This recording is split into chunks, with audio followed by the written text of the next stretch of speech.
So today we are having our discussion. It is 26th of February 2025, and we are having our discussion with two very interesting guests and specialists in their domains. So we have Emmanuel Dupuy, who is the president of the Institut Prospectif et Sécurité en Europe. He's from France. And we have Nathaniel Gerstetska, who is in Poland, in Warsaw, and he is a journalist working for Wszystko co najważniejsze newspaper. And given the tight and very interesting and dynamic geopolitical agenda, especially driven by the United States currently, I would like to ask the first question of this discussion, and to start the discussion with basically the recent changes that we may think about the changes, the recent declarations that we have been witnessing for almost 1 month and a half, or even almost 2 months, coming from Washington, from the United States.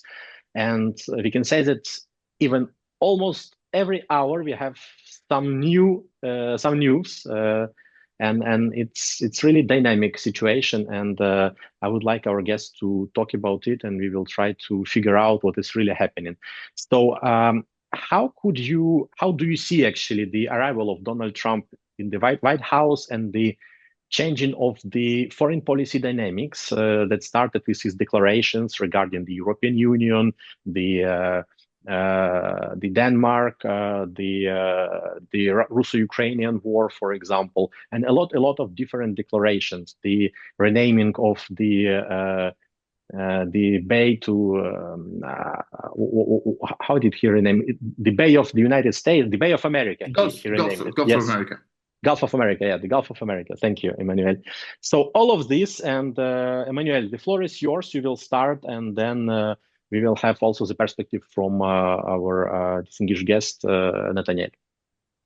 Well, I think you resumed the dynamics. I think we are witnessing in least than a month, let's say, let me maybe be broader than that, in 2 months, the dislocation of the international system that we have been witnessing, even though it was imperfect since 1945, June and October, the creation of the United Nations, the Charter, the San Francisco UN Charter, which more or less have gained momentum in trying to prevent a new world war. And the other system, which there are 3 systems that President Trump is totally dislocating: the international order based on rule-based multilateral organizations, such as United Nations. He has already decided to withdraw some from the World Health Organization. He might withdraw from the World Trade Organization.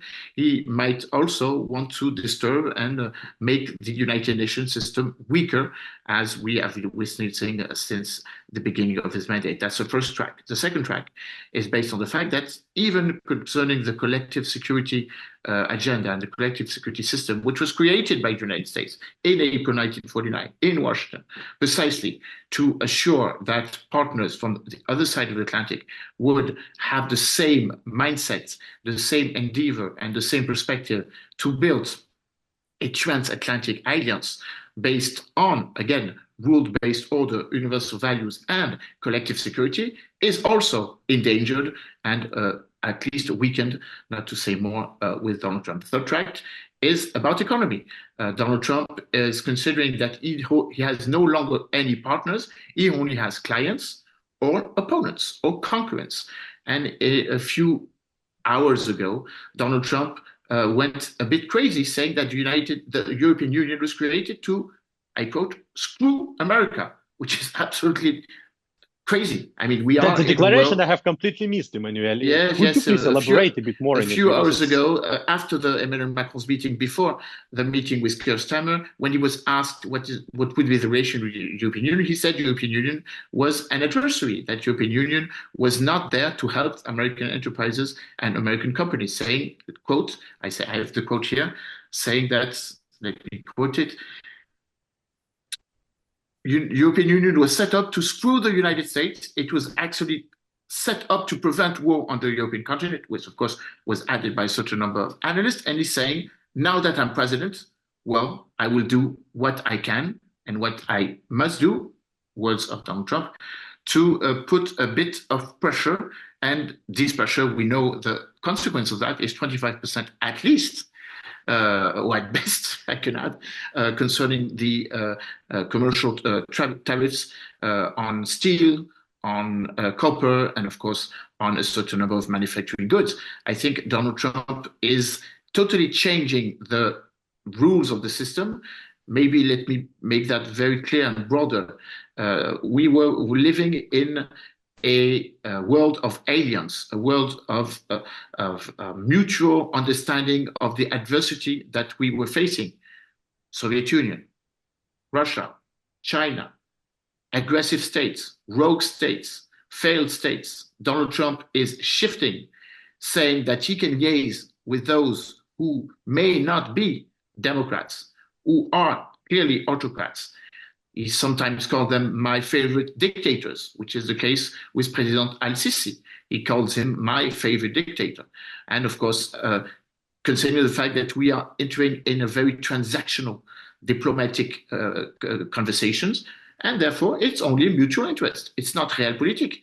It's the politics of the strongest. I could say, and I can add, and I will finish to give the floor to Nathaniel. We have been therefore turning the table upside down. The international order was based on the primacy of law more than might, or law more than force. Donald Trump is abiding by the contrary. As you know, and we all know, and we often make a reference to that, the wording of the Prussian general, mid-19th century Prussian general Klaus Clausewitz, politics is the continuation of war by other means. Donald Trump and Vladimir Putin are saying the contrary, saying politics, war is a continuation of politics by other means. He's shifting it the other way around in a sort of, let's say, dislocation of a zero-sum strategy or zero-sum game, where the security of the strongest is more important than the security of the weakest, and moreover, the security of the neighbor. And that is very frightening momentum for the next month and the next years to come. And we will also touch upon the European reactions, but a bit later. And right now, I would like to pass the floor to Nathaniel and have his perspective about all those recent shifts and declarations, and a lot of sound, a lot of noise actually that is happening in and around the United States. I agree with Emmanuel Dupuy on one thing. Everything has changed now since President Donald Trump is the 47th president of the United States. Let's say we are used to him. It's not the first time he was president in between 2016 2020, and we already had an opportunity to see how he works.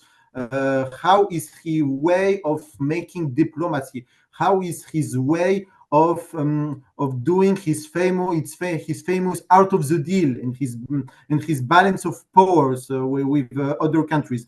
Now, and I have also a slightly different point of view. Another thing is that the system about which Emmanuel was speaking, according to me, doesn't work properly. And it's not necessarily the fault of Donald Trump. It doesn't work effectively since 20-30 years. Two of the 5 permanent members of the Security Council of United Nations are dictatorships. It's just a fact. We can't, in this situation, we can't do anything concrete against these countries. And when we take a look on all the United Nations, majority of countries are not Western countries sharing our value system. So it's really tough to have a seriously effective United Nations politics, to rely on it and to build around with it the international sorry for the cat, an international order. Trump just says that. He says United Nations are useless. He says it brutally. He says it shockingly. Yes, it shocks us. It shocks me. But when we look on the details, he's not totally. He's not. It's not false. It's not totally false. But the other point is, what does Trump propose? What is his proposal to fix the system? He doesn't propose anything concrete. The art of the deal, balance of powers. Yes, it's good for strong countries. It's good for China, for United States, but for countries which are victims of predators, it's more difficult because these countries can only rely on strong alliances. And unfortunately, Ukraine is not part of a strong alliance right now. I hope it will become in a short time. But Donald Trump also said today that no way Ukraine will not join NATO. I think it's a bad thing that Ukraine will not join NATO. It would be good for us, for our security, that Ukraine join NATO. But Donald Trump just announced it today. Ukraine is one front. There is also Israel.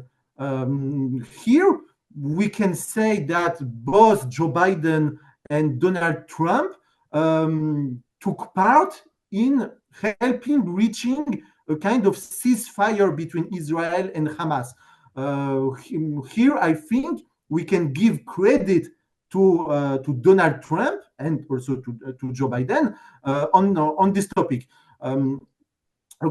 According for me, Donald Trump sees two major threats. He sees Iran and China, and for him, the conflict in Eastern Europe has to be settled quickly so we can focus our attention somewhere else. If this is unfair, if the need is to reach an unfair deal for Ukraine, yes, he is okay with that, but because he sees another threat somewhere else. I understand, and thank you for your points. But before jumping to my next question that is linked to this one, I would like to ask you actually, and do you think that what we are observing right now, it is about the real change of foreign policy, of the US foreign policy, or it is rather, let's say, some kind of games and negotiation strategies, but the foreign policy remains more or less stable since the last administration? Emmanuel, please, word is yours.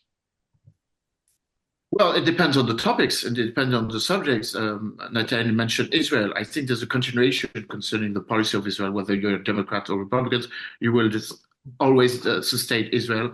Let's do have in mind that when the declaration of independence of Israel took place in 1947, November 1947, the United States recognized 11 minutes after the declaration of Ben Gurion. So I don't see big changes. What I do see is a clear sustain to the leadership of Israel, which is close in sociology of the leadership of the United States today.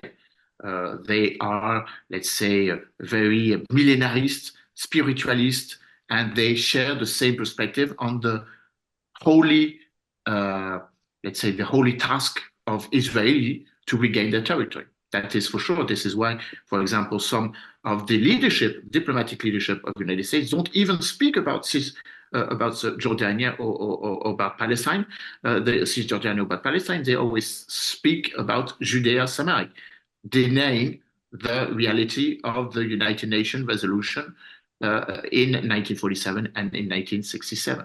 So on Israel, I don't see quite a lot of changes. On Iran, I don't see changes as well. There will be a maximum pressure strategy on Iran.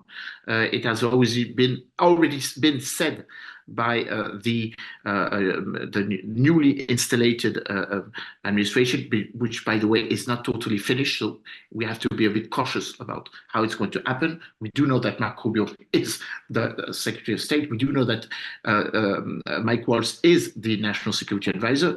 We do know that Donald Trump uses a lot of special envoy, Massad Boulos for the Middle East, of course, Steve Witkoff for Russia and dealing with Ukraine, but dealing also with Israel.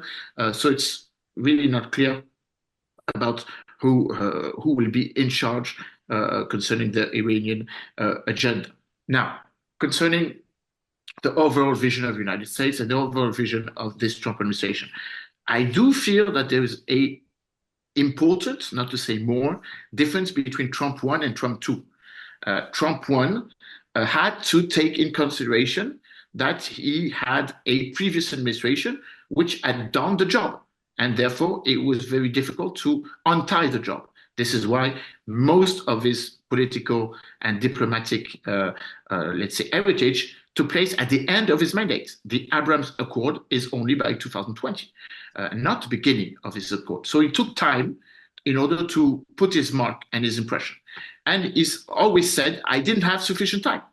This is why now he wants to finish the job.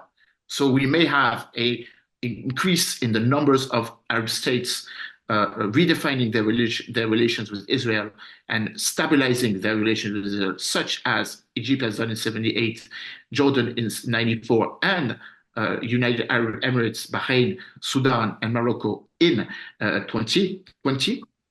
Obviously, all of our attention must be put on Riyadh. There's a lot of pressure and a lot of sustain. This is why the facilitation process under the auspices of the Saudis gives the impression that Donald Trump wants to ease the relation between him and Mohammed bin Salman, which was not really on tone, not to say more, between Joe Biden and the heir to the throne. So I think the new administration wants this time to go very fast. And I think it's a very important difference. In the first mandate, they took time to see what they could do and to see what they could propose differently. So again, 4 years. This time, they want to totally disrupt, totally disconnect what has been done by the previous administration. I think it's an important decision. It's an important change. They want to do it the fastest possible. And of course, illegally, as you have, of course, we all have in mind, the Dodge administration is not existing in any way. And now a certain number of agencies are even blocking the will of the Dodge to tackle a $2,000 billion decrease of the $7,000 billion federal budget, namely Joe Patel, the new FBI director, forbid is members of FBI as Attorney General to respond to the emails of Elon Musk a few hours, at least yesterday. So I think we have to assess that there may be some differences in the tone and the finality of the policy. But overall, I think we should take in consideration that Donald Trump is seeking for a sort of model, a sort of justification of what he's doing.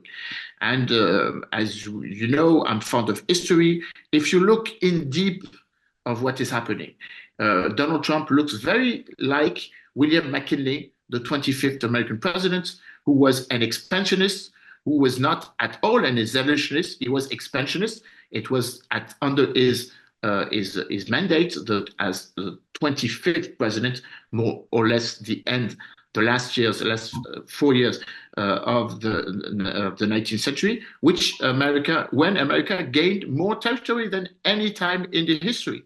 Alaska, Cuba, Philippines, Panama, by the way. So I think this is important to have in mind. And by the way, at that time already, the claim that Greenland should become and should become Americans when it was officially Denys. The first claim for America to have a claim on the territory of Greenland is 1867. So it's not a new. It's a new perspective, and of course Alaska, which was bought from the Russian Empire, the Tsarist Empire. So I think Donald Trump is trying to do a bit the same thing. At that time, McKinley was abiding by the fact that America needs to have good deals, and the best way to bring in money is to put taxes on each of the partners of the United States. Exactly what America is doing. And of course, taking consideration that you must put pressure on your opponents more than on your supposed allies. Of course, Donald Trump is saying, European Union we're only taxing them 25%, as well as Canada and Mexico. But for China, we may go to 200%, which is not the case as we're speaking, because the taxation is a bit lower than that. I understand. Thank you very much for this actually extensive answer to my short question.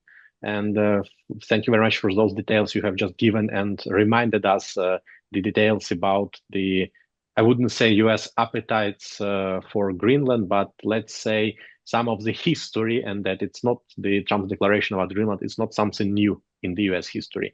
And Nathaniel, the floor is yours. Maybe short remark about yes, really short, yes, the situation for me, the situation is different. Donald Trump doesn't, I think Donald Trump is not really interested in gaining new territories. He wants to put American interests, to gain influence, but not necessarily new territories. So I don't think he will invade Canada or Mexico. I don't think it's the point there. Yes, but Nathaniel, the question is not about this. The question was about whether, just trying to remind, maybe my remark was a bit not clear.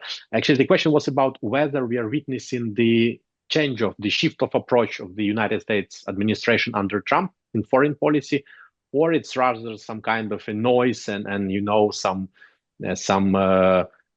they are trying maybe to apply new approaches to negotiations, for example, or to see or to try something new, but still keeping the more or less foreign policy as it used to be under previous Trump administration and even some of the elements from the Democrat administration. That's what I wanted to say. It's lots of noise. It's lots of noise.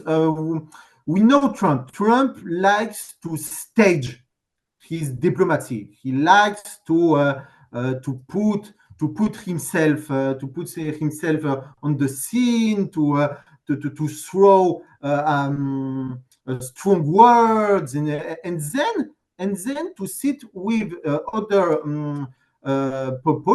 politicians, rulers of other countries, and negotiate with them in order to reach some agreement. That's why we witnessed now with President of Ukraine, Volodymyr Zelensky. Firstly, Donald Trump says the United States spent more than $300 billion in Ukraine. Of course, it's a false claim, but and then he wants Ukraine to give the same amount in rare metal territories, and then he sits with Emmanuel Macron firstly, with Zelensky, and then of course they reach an agreement about 90 billions. So one party says it's a win because Donald Trump wanted $300 billion of rare metals, and we had only to pay 90 billion. And on the other side, United States are satisfied because they can set a shared fund with Ukraine, on which benefits from extracting minerals, rare metals, oil, gas will go. So it's a kind of, for Donald Trump, it's a win-win deal. For Ukraine, I hope it will be also a win-win deal. The only point is in this first agreement about the rare metals, there is no security guarantee for Ukraine. But Donald Trump said it will come with other agreements. It's just the first of a series of agreements to establish a new order in Eastern Europe. So let me interrupt you, Nathaniel, because we will actually talk about it in our next question. And I've just seen that Emmanuel wanted to say something. Could you please really quickly? No. To complete what Nathaniel was saying and what I was saying, I do see another difference based on the fact that United States, at least during the years after the collapse of the Soviet Union, wanted to build strong alliance and, of course, a sort of a mutual understanding of the peace and security architecture, whether it's in Europe, whether it's across the Atlantic, or whether it's in Asia. I think this change is that now Donald Trump doesn't need any more mutual partners, but needs only coalition partners. Let me rephrase that. I think we are shifting from alliance strategy to coalition strategy. I think Donald Trump wants to change the nature of the organization in which the United States are strong.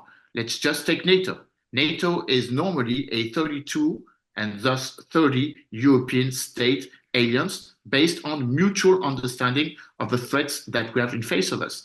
I think the nature of NATO, which Donald Trump wants, is not really this one.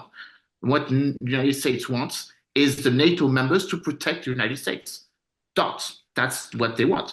A sort of Warsaw Pact, exactly the use that the Warsaw Pact had for Moscow, protecting the territorial integrity of the United States. And this is why he wants territory to be protected by the United States, first time. Greenland is one of them, maybe tomorrow Iceland. That he wants all of the strategic assets, Panama Canal, which was under American rule between 1903 and 1979. So he wants to implement the need for the world to understand that the security first, the American security first, is security for everyone. Do we abide by that? Are we still in this agenda? I'm not sure. To be honest, I'm not sure NATO will survive with this, because NATO was not created for the protection of the United States, but NATO was created for the protection of Europe because the United States felt it was important. If the United States feels it's not important, that NATO has no longer its use. Let's be honest. We don't really know how NATO works. It has worked only once after 9/11, and we don't really know how it would work in case of a real, excuse me for this word, a real invasion from one state against another state, against a NATO state from an outside state. We don't really know it. So telling that Donald Trump wants to change the nature of NATO, but we don't really know which is the real nature of NATO, because we never seen it really work. I'm not sure if NATO would work if Joe Biden would have been president and if Russia would have launched a provocation in Suwałki corridor. I'm not sure about it. Nathaniel, yes. Please excuse me, but we have to move to other question. But you will be able to develop this idea in our next question, because it's about actually Europe and European reactions. But just coming back to what was said just right now by Emmanuel, I would say that back last year in May 2024 in Munich during the Young Security Conference, actually I also had this. It actually correlates with what you've just said, Nathaniel, that NATO was activated only once against the Afghanistan, and it is not a nuclear power, and it's not the Article 5, I mean, of NATO. And the reality that I believe, and my analysis and my assessment is that the future actually belongs to a smaller, more agile alliances, and NATO may become obsolete, and maybe it is what we are observing right now. But it's not the topic of our discussion. It's just a point, entre parenthèses, as we say in France.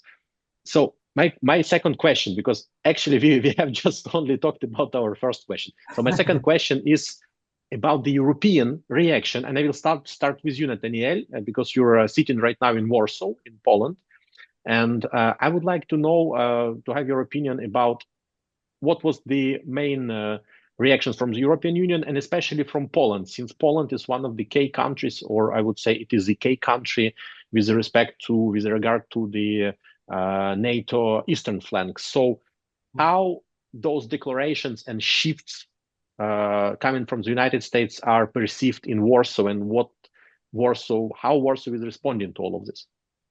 As an illustration, I would say, first of all, that during the first Trump presidency between 2016 and 2020, the Trump's commitment to strengthen eastern flank, especially in Poland, as a result of this, Polish conservative government was talking about a fourth Trump.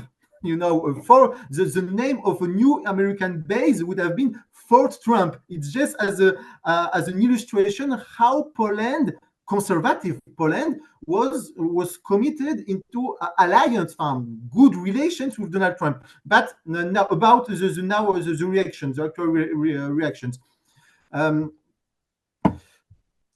Of course, between 2015 and 2023, the law and justice conservatives gave Poland an essentially pro-American course, while Brussels waged open warfare against Warsaw on the issue of the rule of law. The first change was Joe Biden's victory in 2020, which Putin took advantage of to attack Ukraine. The second change was the victory of a center-left coalition at the end of 2023, led by Donald Tusk, the actual prime minister. Tusk is not exactly what we can call a friend of Donald Trump. He's closer to Berlin and Brussels circles. To complicate matters, Poland's current president is Andrzej Duda, who is a declared ally of Donald Trump. So we have in Poland two different and parallel diplomacies in a country that is still searching its way in Europe. And the most important is that we are also in the middle of an election campaign. The presidential election will take place in May, and Andrzej Duda cannot stand for re-election. Polish public opinion does not seem to be in favor of sending a peacekeeping force to Ukraine in case of reaching a ceasefire agreement with Russia, nor of continuing military aid, despite the fact that Poland was one of the first countries to support Ukraine from the beginning of the invasion. It supplied many tanks and armored vehicles, many aircrafts, provided a large part of the logistics of ammunition, took in over 2 million Ukrainian refugees, and took the lead in diplomatic support for Kiev. It was 2 years ago. Now the things are different. The public opinion is kind of tired, let's say, if we can call it this way. And most of candidates in the presidential elections refuse to help any further. And they just are going to accept a ceasefire plan decided above between United States and Russia about Ukraine.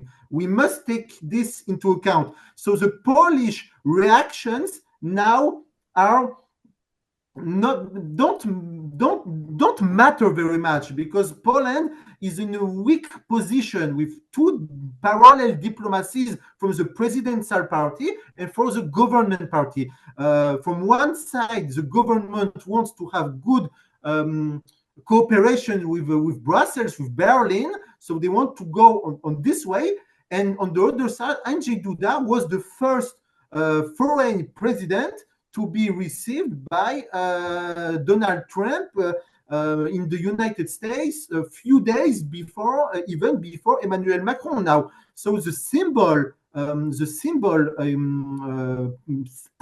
set by Donald Trump was our first friend in Europe is Poland, it's Andrzej Duda.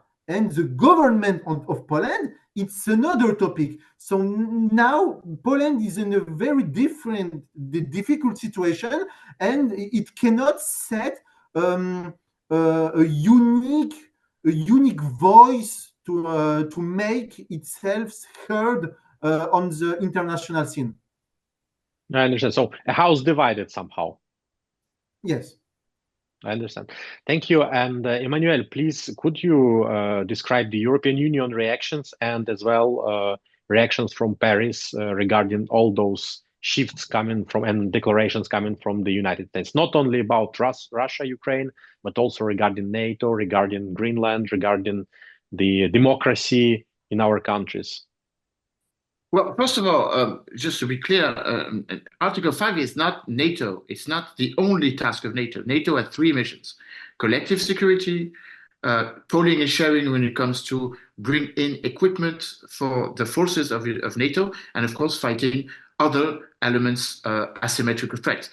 Article 5 was raised only one time, which is true, in November 2001, after the 9/11, and justifying the campaign of NATO, but NATO intervened without and can intervene without Article 5, which was the case in Bosnia-Herzegovina, which is now the case concerning the fight against piracy in the coast of Somalia, in the coast of Libya, against the Houthi, after the declaration of war of the Houthi against Israel ships crossing the Bab el-Mandeb Strait. So let's not just resume NATO on Article 5. It's important, but it's not that important to my point of view. Now, it is a valid point. I agree with you.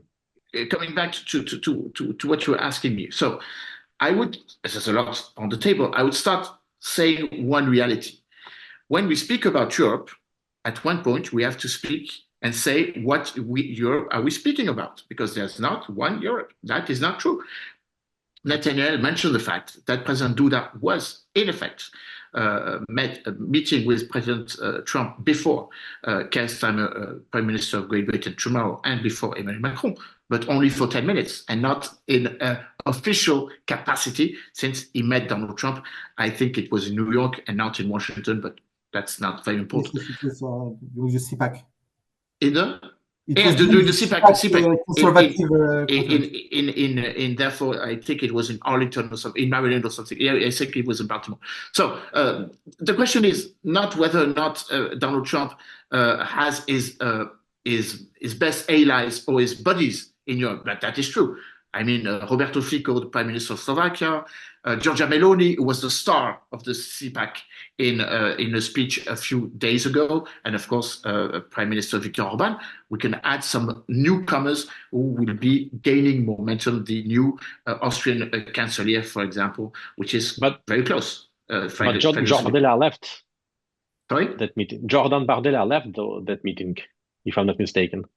Yes, but not because of political disagreement, because Steve Bannon made a very improper gesture, which, by the way, he already made 4 years ago when there was a meeting. So he knew, Jordan Bardella knew exactly where he was heading. Jordan Bardella left, which was not the case of Giorgia Meloni, which made a very interesting 20-minute speech, very profound and very deep and very interesting when it comes to the reality of strategic autonomy.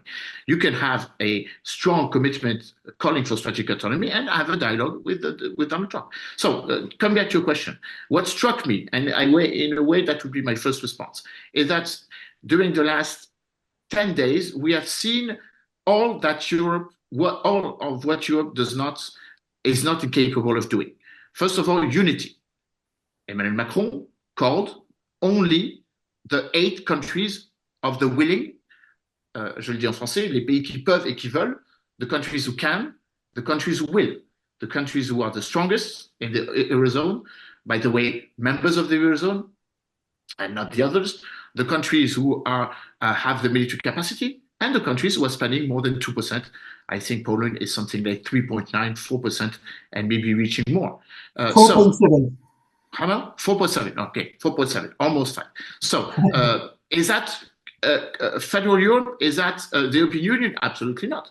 That is at best PESCO, those who have the capacity, those who have the will to go faster and stronger.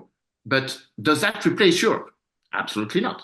Now, when you take even these 8 countries who were invited by Emmanuel Macron in Élysée 10 days ago, Poland, Netherlands, Denmark, Portugal, Spain, Italy, Germany, and of course France and Great Britain, by the way, which is, as you know, not part of the European Union. They're not agreeing absolutely on the steps to take. If you take Portugal, if you take Spain, I think Poland as well, they said that they were very cautious about sending troops, even Estonia, about sending troops in Ukraine. So, I mean, there's not a consensus on Europe. So when Emmanuel Macron calls for unity and goes to Washington saying, I'm the voice of Europe, that is not true. I mean, we can believe him. We can try to make it more or less something wishful thinking capacity, but it's not the reality. And by the way, Donald Trump met Emmanuel Macron first and Keir Starmer second, which shows that there is not a EU-British unity. We have to wait on what Keir Starmer would agree and disagree. At the same time as Emmanuel Macron was speaking to Donald Trump, all of the European leaders and Canada and Norway were in Kyiv to show their solidarity to Volodymyr Zelensky.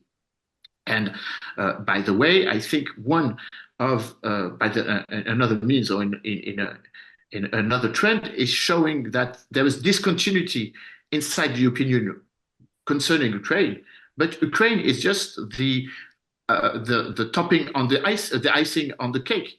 There's more to that. What very concrete, very robust, very long-lasting peace, security architecture do we need and do we want for Europe? Do we all agree on that? I'm not sure. Are we still considering the fact that we can defend ourselves without the United States? Everyone has a clear picture of what is going to happen. The strongest Atlantic countries will obtain what they want from Donald Trump and will push away from European unity. Because you have on one side, you may like it or not, Donald Trump, which is a strong advocating of a strong leadership. On the other side, you have a weak leadership in Europe. So you cannot have this concrete dialogue. Nathaniel was mentioned that Donald Tusk and President Duda were going in two separate directions. It's the same way in France. I mean, Emmanuel Macron does not have a majority. And if he was to send troops and therefore asking for the authorization of the parliament, normally he could decide without asking, but after 4 months, Article 35, he has to ask. And I'm not sure there will be a majority on that. So he's not a strong leader, and he doesn't have the capacity on a domestic level to speak on behalf of the others. Now, there is an elephant in the room, the German Chancellor. Friedrich Merz could be, in the future, more actively present on the international scene. The problem is that he has been elected a few days ago, so it will take time to bring a coalition, maybe weeks, maybe months. If he doesn't have a government, then he's not a chancellor, and he cannot speak on behalf of Germany, and he cannot call for the enlargement of the nuclear deterrence capacity. I think they should have a debate on that. He cannot bring out the Zeitenwende, the new perspective to invest $100 billion for the 2 next years in defense and security capacity. So he's a bit stuck by the institutional democratic system, which obliges him to have a majority vote and the Bundestag to send troops or just to invest in defense capacity. So what is the overall picture of that? Disunity inside Europe, and of course, everyone is more or less conscious on the fact that we must continue to help Ukraine. I think in a few days, next week, for the March 6th EU emergency meeting, which was called by Ursula von der Leyen, we will have, and that is a very, very happy decision, 20, maybe 26 billion of euros more to bring out and to help Ukraine in the fight that is still going on, because peace is not at a rendezvous 3 years after. We will have also a defense EU UK meeting, which is not Europe. This is more Lancaster House agreement, and bringing the fact that if there was to be a strong commitment for the security guarantee of Europe, of Ukraine, it would not come from Europe.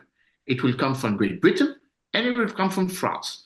So this is not EU, this is not CSDP, or Common Security and Foreign Policy, or even PESCO. It's something else. It's a capacity which is called the Combined Joint Expeditionary Task Force, which was launched, proposed in Lancaster House in 2010. It's on the table.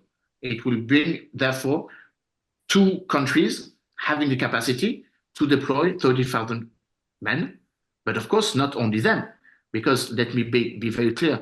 As you know, I have had some experiences in the Ministry of Defense. France and Great Britain, Netherlands, maybe Poland, not sure about Poland, by the way, Italy, or Spain and Portugal cannot deploy more than 2 brigades. 2 brigades is 4,000, 8,000 troops. That makes a shell of 30,000 troops. But when you call for the implementation of troops, it's not for one day, it's not for 1 month, it's for years. Because if we are to guarantee the security, as I was saying prior to this show, I just came back from Romania. If we have to guarantee the security of Ukraine till Ukraine enters NATO, we have to guarantee the security of Ukraine for 20 years. How much will that cost us? If you have a deployment of 30, just one last say, if you have a deployment of 30,000 troops for 1 year, that makes 120, roughly. That's more or less, in minimum, 10 billion of euros. Who has the money and who has the capacity and the will to convince the public opinion that we have to spend each of our country 10 billion of euros to deploy troops? That is impossible. Exactly. That's a very, very good point. And I understand, Nathaniel, that you want to add something, but I want to continue actually with Emmanuel on another question, and then you will have the floor. All floor will be yours for elaborate on what you wanted to elaborate and answer the second question, the another question. Emmanuel, you've just mentioned actually Merz, who just a few days ago won the elections in Germany. And you've also mentioned that he had this declaration about nuclear sharing, you know, that he said that the European Union, not nuclear sharing, but the European Union has to create its own nuclear deterrent. And we know that in the European Union right now, we have only one country that has the nuclear force, and it's France, since the United Kingdom is out of the European Union. I remain quite skeptical about all of this, but I would like to have your opinion. How it may be possible and what would be our role? I know that a few years ago, Emmanuel Macron mentioned that potentially we consider that in case of necessity, we may defend our European alliance with our nuclear weapons, but it's not about official documents, official bilateral treaties or multilateral treaties. So how this may be possible, even if it's possible? Just briefly, please, Emmanuel. Well, to complete what you were saying, first of all, there's already disagreement in reality. In Ottawa in 1974, Great Britain, France, and the United States agreed that there are 3 nuclear forces in Europe. They are complementary, and that if the United States cannot provide, Great Britain and France assumes the security in complementation with the security of the United States, which has deployed nuclear forces in Turkey, in Italy, in Belgium, in Netherlands, and in Germany. So, but it is nuclear sharing, rather, if I'm not mistaken. Nuclear sharing, absolutely. But yes, and I was asking about normally, nuclear capacity is under the enters into one of the military commands of NATO. So it's a military planning inside NATO. So whether or not we use nuclear without NATO, again, this is very interesting times, because that would mean that we don't need NATO anymore. No. Most of NATO is based on the fact that we have Article 5, conventional deterrence, and we have nuclear deterrence. If we do not have any more conventional deterrence, if the United States, listening carefully to what Peter Egest, the Minister of Defense, Secretary of Defense, said, saying that he was maybe at the beginning of the discussion whether or not 100,000 American soldiers in Europe should leave, then that leaves only nuclear deterrence. And therefore, we can use nuclear deterrence without NATO if we have the political will to do so. Emmanuel Macron made it clear in his speech in Toulon in November 2022 that he wanted to enlarge after, of course, 6 months after the invasion of Ukraine, partial invasion of Ukraine, that he needed to convince his European partners that he was willing and he was asking for the acceptance of the enlargement of the strategic assets of Europe, not only the territorial integrity of France. Territorial integrity of Europe is also important. Therefore, Article 5 is no longer the only article that we can use. You can use Article 42, Alinéa 7 of the Lisbon Treaty, if we have a nuclear force inside the European Union, which is the case, because France is a member of the European Union. Now, we can enlarge that with Franco-British security. But again, that is outside of the European Union. That means that maybe we should create another organization, a sort of NATO, what I call a NATO -1. Western European Union. maybe NATO -1, which is, or Ramstein -50 -1, bringing the Americans to take the Americans to their world. If they do not want to share, if they don't want to pull, then we must take in consideration the countries who are willing to pull and to share, and that would, of course, change the narrative in a very singular way, of course, and very radical way. Now, when it comes to Europeans and the nuclear French capacity, I'm not sure Friedrich Merz has yet the political stability to convince his partners to follow him on this. If you take what would happen, a sort of Kenya coalition, black CDU, CSU, red SPD, and green, which of course gives him a majority in Bundestag, I'm quite sure that nor SPD nor the Greens would want that. So it is his personal saying, it is his personal wording, maybe CDU and CSU, but definitely not the others. So I'm not sure that we are going to, that we should take him totally for granted for what he's saying. It's interesting thoughts, but it's not final. Last point. Exactly. Nuclear capacity is only possible if we have a common foreign policy and if we have a white paper defining against whom, for which reason, and how we can use our nuclear deterrence. Otherwise, what we'll have is something very blurred, which is a French white paper saying that the interest of France is the interest of all of the Europeans. I'm not sure that the countries who are against the nuclear by philosophy, those who have signed the TIAN, I say it in French, le Traité International contre les armes nucléaires, which was voted at the United Nations in 2017. You have countries who have ratified, European countries who have ratified this treaty. Therefore, it obliges them to not be willing to participate in the nuclear umbrella. Austria, Malta, Cyprus, Ireland, and in a way, a certain number of countries who are now in NATO, but who have been very reluctant to nuclear, Finland, Sweden.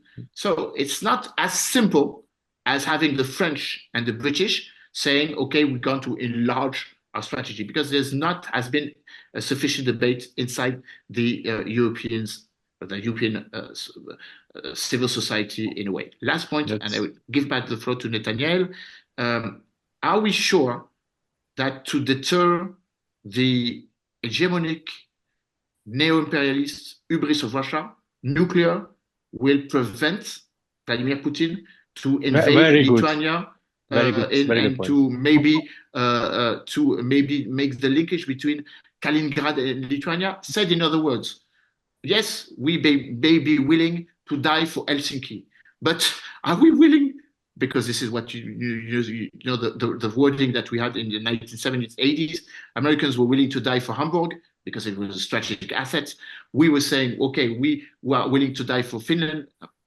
for Helsinki, because we are as Europeans. But will we die for Vilnius and Lithuania? I'm quite sure that no America, no France, no Great Britain will go to that step. So is nuclear deterrence the insurance or the security guarantee of Europe? Absolutely not.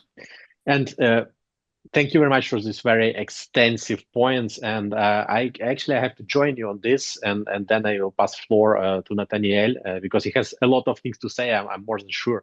And actually, we've seen, by the way, on the Russian example, that when Ukrainians made their incursion and their military operation into the Kursk region, and normally under the Russian strategic documents, they could have used the nuclear weapons, but they didn't.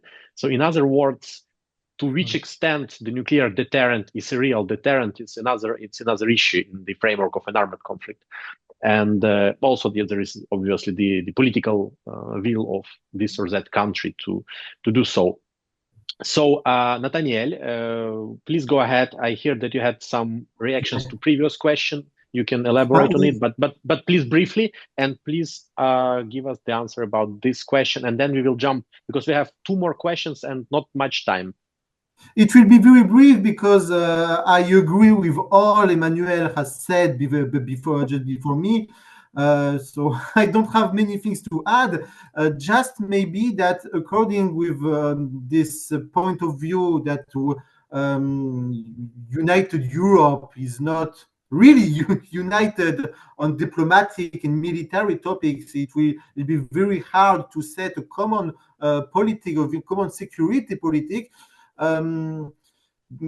Lithuanian President Gitanas Nausėda said a few days ago that really, according to this point of view, really, he said that, you see, really, we need more than ever before United States. The security guarantee brought by United States because Europe cannot unite against Russia. So we need United States. We need to do everything we can to keep Donald Trump and the United States on our side, and in the NATO, strengthening NATO in this region of Europe. So yes, when Donald Trump 2 weeks ago, when all of this started, when Donald Trump wrote his famous first message on his social network, writing about the start of negotiation with Russia, saying very good words about Russia, shockingly good words about Russia, and all of this mediatic and politic. I will say this word because I know it's controversial, but because I have to bring some debates, the contradiction to the debate. See, this hysteria, really, all of this hysteria started with this Donald Trump message. Then I thought that we shouldn't criticize this way so strongly the United States. Of course, it's just mediatic talking. It's not really serious because, as we said, as we've seen, when Emmanuel Macron traveled to Washington now, he finally said that yes, the Trump plan, maybe why not after all? Yes, after saying that no negotiation on Ukraine without Ukraine, he went to Washington without Zelensky. It said that the Trump plan is not necessarily a bad plan. So with a little pragmatism, we can keep good relations. We can keep United States in it. I really don't believe United States want to break NATO. I don't really think United States want to take out their forces, their soldiers from Baltic countries, from Baltic countries and from Poland. I don't believe this. I think it's a part really of mediatic hysteria provoked by this Donald Trump way of doing the deals in business. But yes, as Gitaunas now said, we need United States. We need to keep it because without United States, we are not able to defend ourselves. Just this I want to do it. Yes, I understand. Thank you. And we have two more questions. The last one it will be, I guess, some kind of a summarizing point. But this one is about Russia because we have spoken about the United States, Poland, France, Europe, different perceptions, declarations. But how could you actually describe the Russian approach? Because we've seen that there was the intensification of dialogue, let's say, between Washington and Moscow.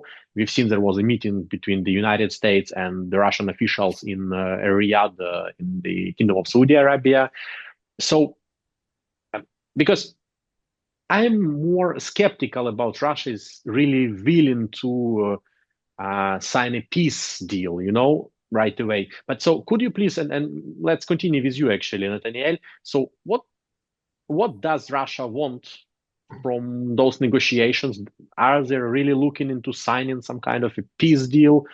What is Moscow's strategy according to you? How do you read it? There will never be peace. There can be a temporary ceasefire, but a real deep peace with Russia is not possible. Russia is a country that will never give up its imperial ambitions in Eastern Europe, simply because it goes unpunished. Russia did not get been punished after the collapse of Soviet Union, so it thinks it can just set its politics, do its politics, and no one will never do anything against it.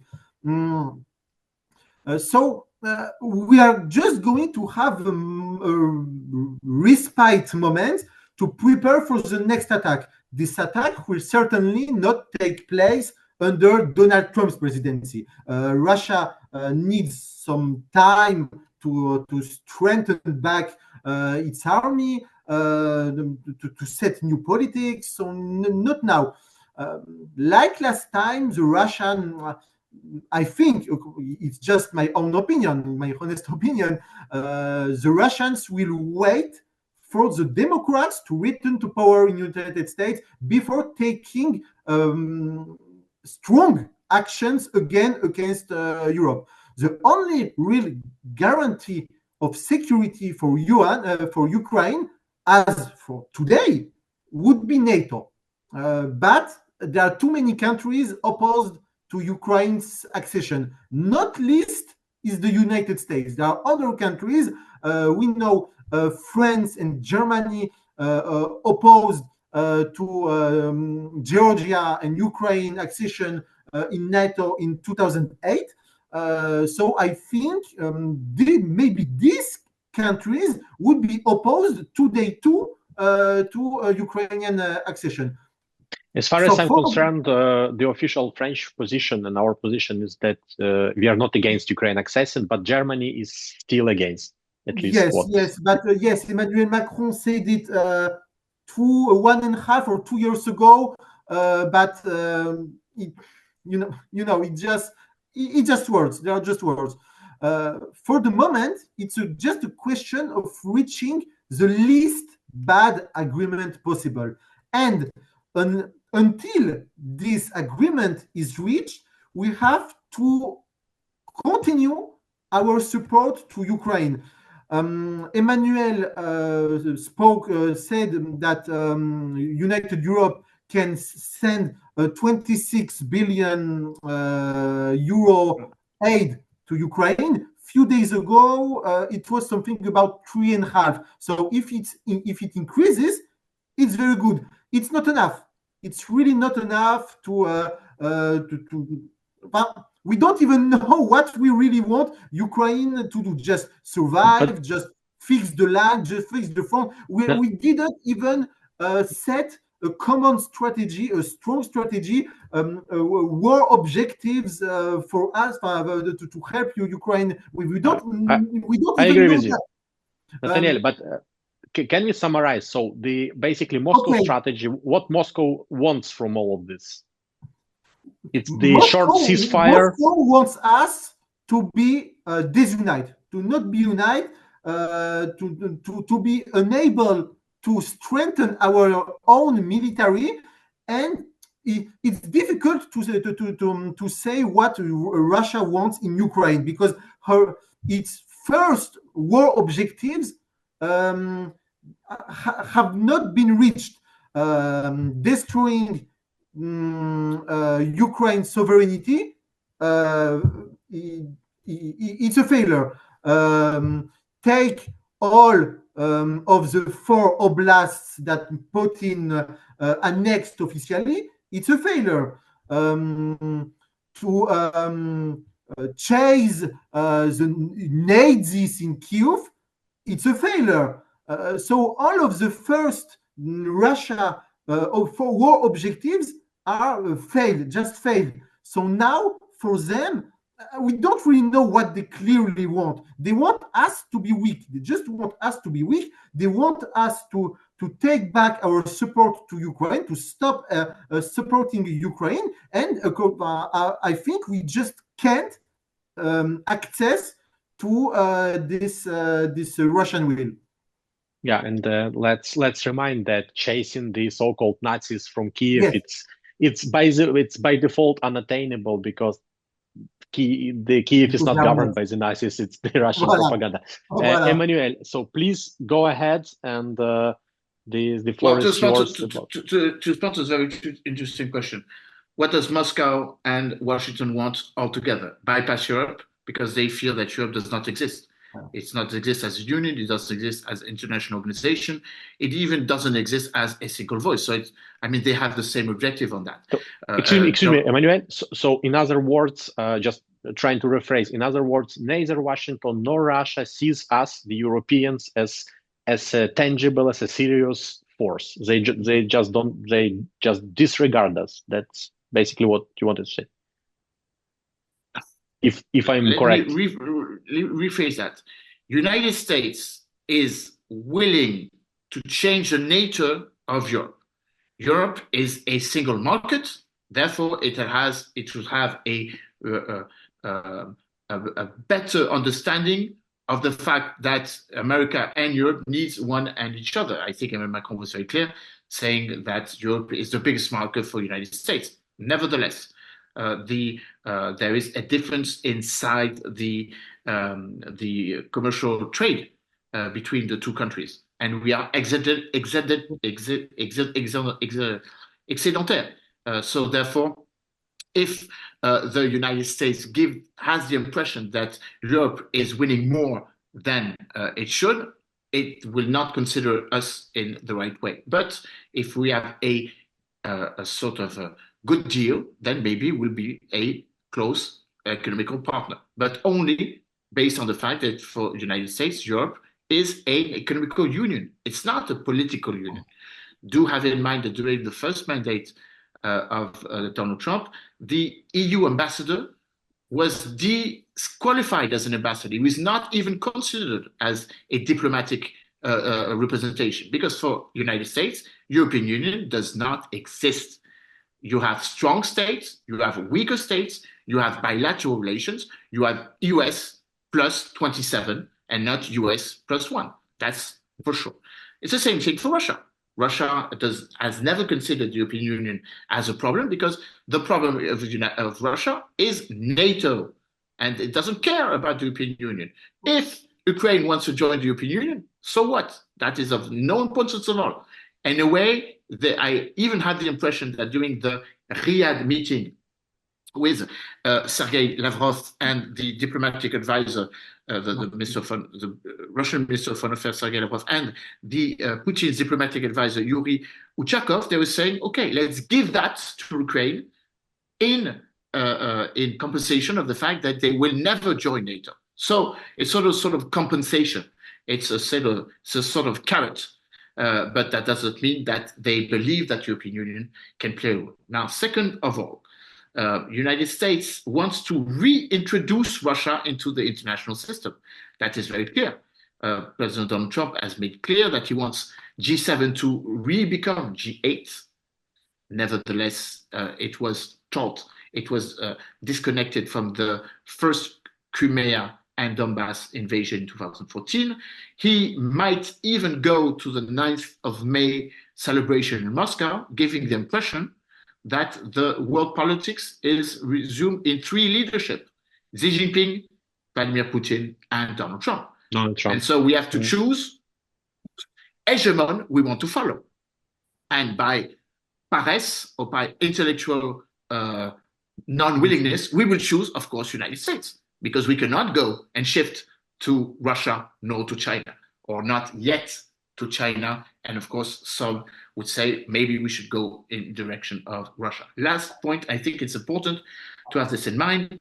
The United States administration is, of course, MAGA, it's America first, it's driven by Trumpism, but there are some adults in the room. Nevertheless, there is a difference between Marco Rubio and the National Security Advisor Tom Waltz and the crazy spiritual millenarist Peter Egest or Mike Huckabee, the American ambassador in Tel Aviv or in Jerusalem, or Tulsi Gabbard, the National Director of National Intelligence, or even John Ratcliffe, Chief of CIA. You have crazy people, but on the other side, you have more rational. And I do believe that there will sort of be a sort of game between those who are crazy and those who are a bit more legitimate, or let's say more rational. Let's hope for that. Now, overall, and to continue my thought very rapidly, there is in Moscow and in Washington the same mindsets. You have on one side those who believe that Russia must break the Dragon Beer agreement, which laces and vassalizes Russia to China. You have some who say we have to come back to Europe because it's our nature, it's our history, it's our philosophy, it's our sociology. And you have others, like Nicolas Patrushev, the former head of the National Security Council, who says the contrary, say, no, we must go to Asia. Our future lies in the Asian market. We have to have a better relation with India. We have to robust and to strengthen our relation with North Korea and with China. To be very clear, you have the same difference in the United States. Those who still believe that we need to have a union and a unity with Europe, and those who say, okay, let's shift totally to Pacific, and let's bring out the troops, let's take away the nuclear weapons, leave them to the appetite of Vladimir Putin. A sort of new Yalta, a new Yalta, which of course abandons us to our fate. Will we have the courage to take that in consideration, or will we have, like in Munich in 1938, a sort of appeasement strategy? Let me resume my thought in one phrase. If there are some in Europe who believe that if we give something to Putin, he will stop. If we give the minimum that Putin wants, then maybe everything will go back before 2022. That is nonsense, because he is now, he is hungry. He is seeing what we can do and what we cannot do. He has seen our limits. He has seen the military incapacity that we have. So if we give away something, then we are doomed. So I do believe that we have to face more harshly the fact that, as we are speaking of today, it's not in the interest of Ukraine to go to a peace deal. It's not in the interest of the European Union and nor the United States to give everything to Vladimir Putin. We have given too much carrots to Putin, and the stick is a bit hard on the head of Volodymyr Zelensky, if I can express myself in that way. And actually, I have prepared the last question really briefly, because we actually run already out of time. But if you could maybe to summarize, because as you just mentioned, the end of Yalta system, and I would like you both to speculate really quickly, maybe in two to 3 minutes, about how the new system may look like. I understand that the question is quite speculative, but still it would be interesting to see, to understand your thoughts about it.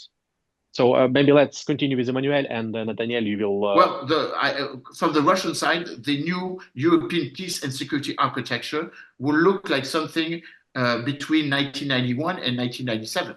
Therefore, having all of the NATO countries to withdraw from NATO, or at least if you take away the American troops in NATO newly associated states, those who have entered in 1999, those who have entered in 2004, those who have entered in 2017, 2020, 2022, the Balkans, then, of course, if you take away American backstop, as Keir Starmer mentioned it, NATO does not exist, and there's no interest in entering NATO because you don't have the security that comes with NATO. I think what Russia wants is that, to America have a sort of pull back from the Atlantic and protect the Atlantic in a way. I mean, Russia can cope with Greenland becoming Americans. That's not a problem. If the counterpart is giving Europe or Eastern Europe back to Russia, or the countries who were members of the Warsaw Pact back to Russia, that would be in Europe. When it comes to Asia, that's again another very interesting posture. America is willing to drag us out of Europe, saying that the war of tomorrow is not in Ukraine, and that it is interesting. It is not interesting for us to continue to fight Russia in Ukraine. We have to fight with Russia against China. There are some people in Washington who believe there are such voices, indeed, that the utmost danger is having two nuclear powers, Russia and China, against United States, and therefore United States would call for British and France to help her in that perspective. What are they doing now? They are asking us to deter, to contain China before this happens. Is it in our interest to do so? Absolutely not. This is why Emmanuel Macron spoke about strategic autonomy, not in regards to Russia, but in regards to the fact that we must not be brought in a new, very dangerous military mindset against China. Because if we want to go to war to China, it's not sure we have the capacity to do so. Last point, and I think this is what Russia fully understands, NATO has a sort of, let's say, military capacity which the Russians fear.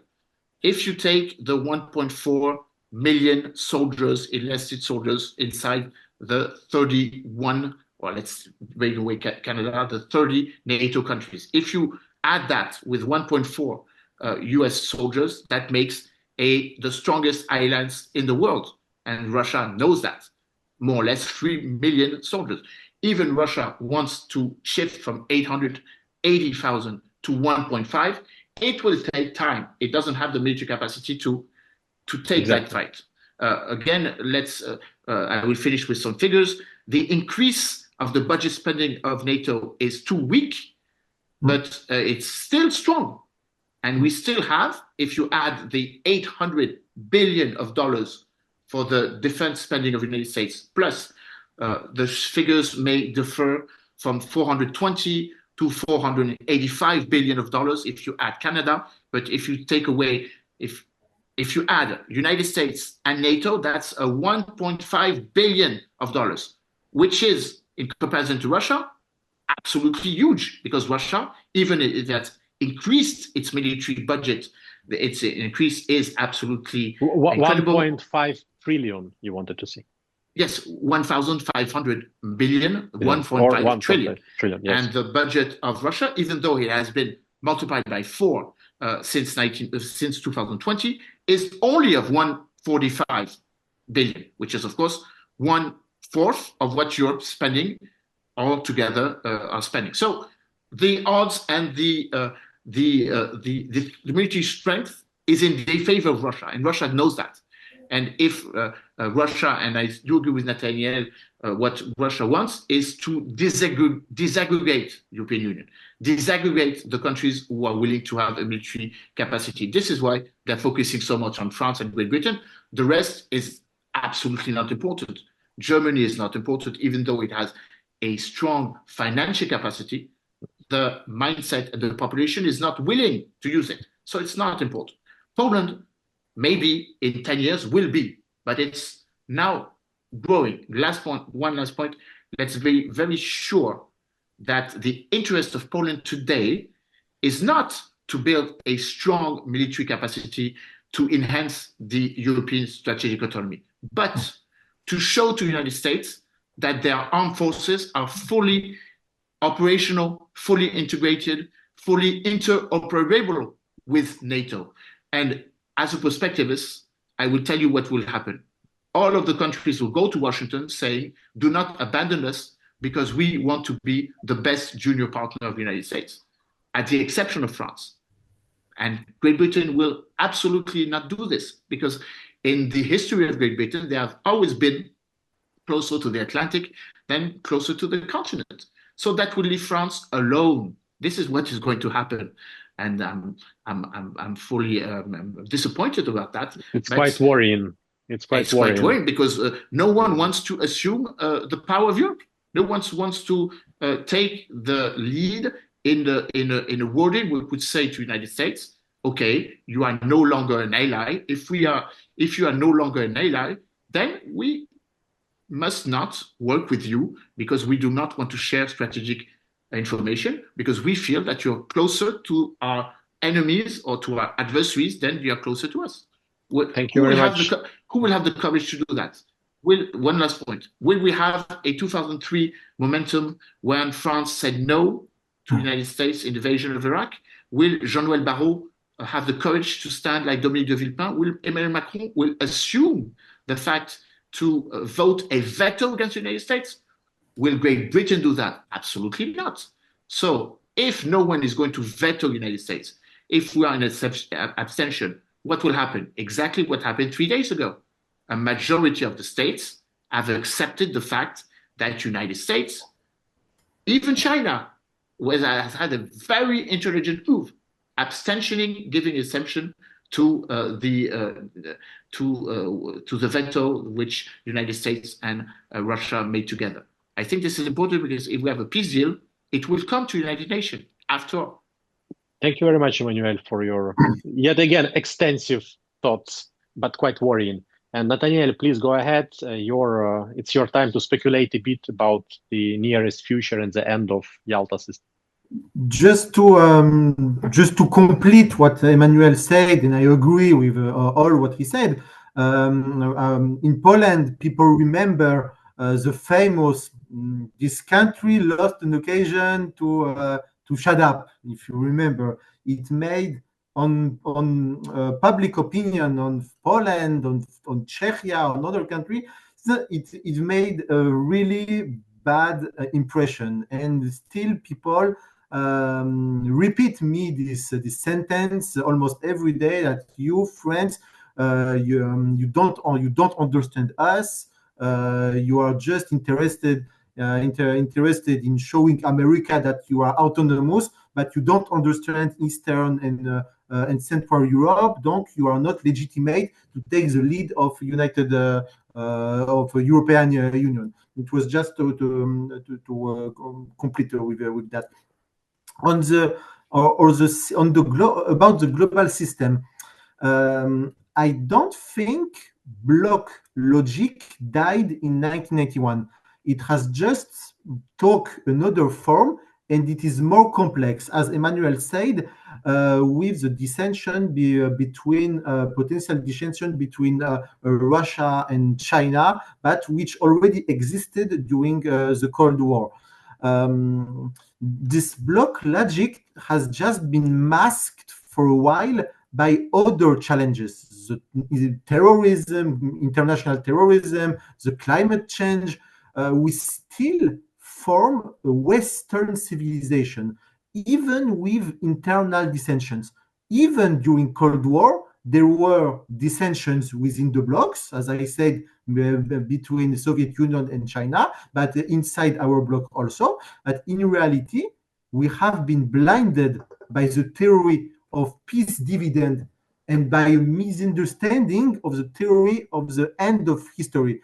I don't think it's inaccurate to speak of a global Western bloc and a global anti-Western bloc, the latter being divided and traversed by opposing movements, which we can try to take advantage for And this is what Trump would like to do, as Emmanuel said, maybe to try to deal with Russia against, to stop, maybe according to Trump, Russia should stop its support of Iran, as an example, but also make some deals against China. Unlike during the Cold War, the threats are also more numerous, adding problems to the problem. There is in Europe, there is a massive immigration, which is multiplying social conflicts. There is a demographic crisis.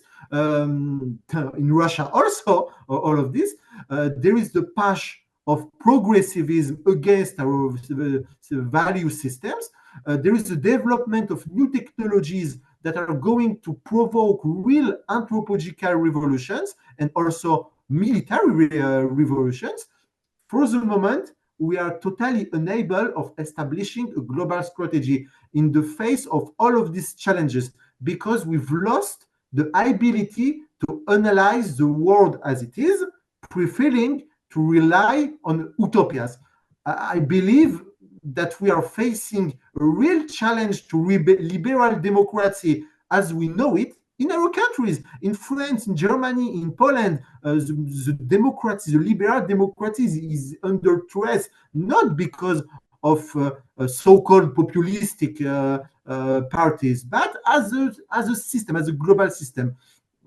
And I say it without any pleasure because I was born and raised in peaceful region in the Western Europe, thanks to the victory of this liberal democracy. But I see as it is put under a threat today. And I just see that all of this was just an illusion. The bubble is bursting just before our eyes.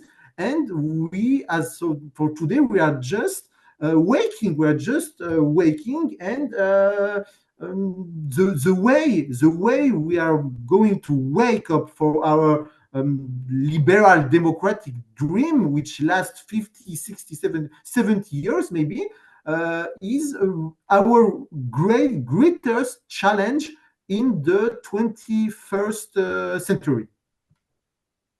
I understand. That's actually another layer that we don't have, unfortunately, time to discuss. But thank you all. Thank you, Emmanuel. Thank you, Nathaniel. Thank you. It was a huge pleasure talking to you, even though we have extended our time and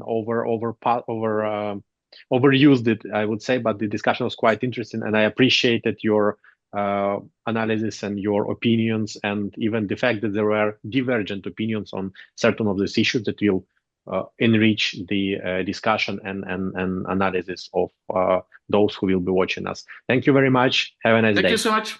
Have a good day. Thank you very much. See you.